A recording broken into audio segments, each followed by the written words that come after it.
आज आपण खरोखर जिथं लक्ष द्यायचं तिथं आपली तयारी नाही. सकाळी आपण आपल्या कामाच्या हिशोबानं निघतो.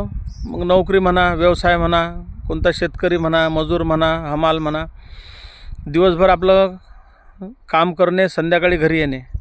आणि आपण सर्वात महत्त्वाचं समजणं गरजेचं झालेलं आहे. कारण की आपण दिवसभर काबाड कष्ट करून आपली जबाबदारी जी आहे पारिवारिक लेकराप्रती, आपल्या परिवाराप्रती ते पूर्ण करत आहे. आणि उरलेल्या वेळात आपण जास्तीत जास्त काय पाहत आहे, मंत्री कोण होते, संत्री कोण होते, कोणत्या जातीचा काय विषय आहे, कोणत्या धर्माचा काय विषय आहे, आरक्षणावर काय चालू आहे. पण खरोखर जे गरज आहे आज स्पर्धा परीक्षेचे सगळे पेपर फुटून राहिले हे ऐकून राहिलो आपण. त्यानंतर 12वी नंतर कोणत्याही क्षेत्रात जायचं तर परीक्षा आहे, तेही पेपर फुटणं चालू झाले. म्हणजे आपण आपली मेहनत करू राहिलो दिवसभर, घरी लेकरू 8-10 घंटे अभ्यास करू राहिलं, आणि जे पेपर फोडतील त्याच्या लेकरायला मार्क शिल्लक भेटतील. मग किती आपलं नुकसान आहे आणि आपले कष्ट पूर्ण पाण्यात जाणार आहे हे सर्व नागरिकांनी समजणं गरजेचं आहे. धन्यवाद.